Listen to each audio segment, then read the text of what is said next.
Lionel Andres Messi, mchawi wa mpira wa miguu kuwahi kutokea duniani. Hakika, dunia ilibarikiwa na zawadi kubwa sana katika mpira wa miguu. Mchezaji aliyeuamlisha mpira na mpira ukamsikiliza. Leo tutaiongelea historia yake yote, tangia kuzaliwa kwake pamoja na mafanikio yake. Yapo mambo mengi yatakayokuacha ukishangaa kumhusu Lionel Messi. Karibu sana katika simulizi ya Lionel Messi, La Pulga. Lionel Messi!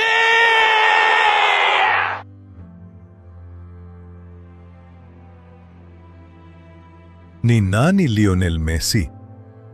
Lionel Messi alizaliwa tarehe 24 mwezi wa 6 mwaka 1987 ndani ya Rosario, Santa Fe, nchini Argentina. Messi alikuwa mtoto wa tatu katika familia ya kawaida kabisa. Familia yao iliyokuwa na mapenzi makubwa na soka. Tangu akiwa na umri wa miaka 4 tu, alianza kuonyesha kipaji cha ajabu mtaani kwao, akicheza na kaka zake pamoja na binamu zake, ambao baadaye walikuja kuwa wachezaji wa kulipwa. Mwaka 1991, Messi alijiunga na klabu ya mtaani kwao iitwayo Grandoli. Hapa alifundishwa na baba yake, lakini mshawishi wake mkubwa alikuwa bibi yake mzaa mama aliyekuwa anaitwa Celia.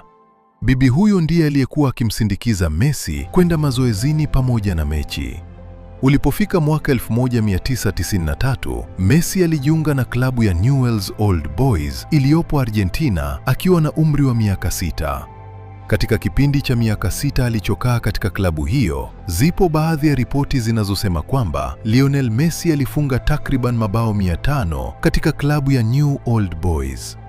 Lakini vyanzo vingi vinathibitisha kwamba Messi alifunga mabao 234 katika mechi 176 alizocheza. Hii ndiyo maana halisi ya natural born.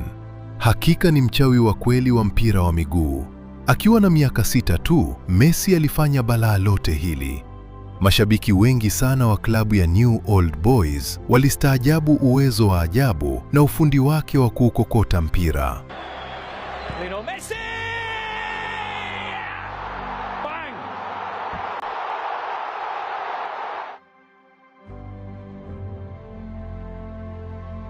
Mnamo mwaka 1998, Lionel Messi akiwa amefikisha miaka 10, wazazi wake waligundua kitu tofauti kwa Messi. Messi alikuwa hakui kama watoto wenzake. Alikuwa mfupi sana kuliko wastani. Baada ya vipimo vya madaktari, majibu yalitoka kwamba Messi ana upungufu wa homoni za ukuaji. Urefu wake ulikuwa futi 4 na inchi 2 tu, sawa na sentimita 127. Madaktari walitabiri kwamba bila matibabu ya sindano za homoni, Messi asingeweza kufikisha hata urefu wa futi 4 na inchi 7, ambao ni sawa na sentimita 140.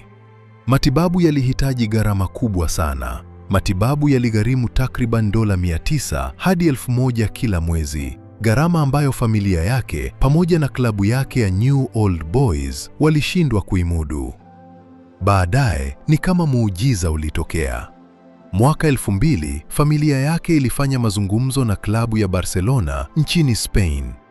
Barcelona walikubali kumlipia gharama zote za matibabu yake, hii ikiwa kama sehemu ya mkataba wake. Mnamo mwaka 2002 mwezi Februari, familia ya Messi ilihamia rasmi Barcelona, Spain.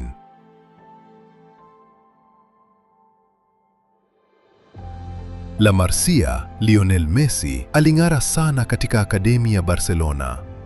Msimu wake wa kwanza katika akademi ya Barcelona, Messi alifunga magoli 36 katika mechi 30.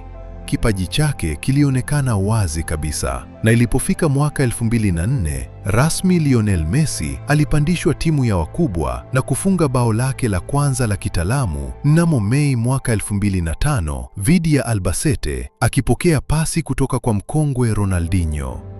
Tangu hapo, historia mpya ilianza kuandikwa.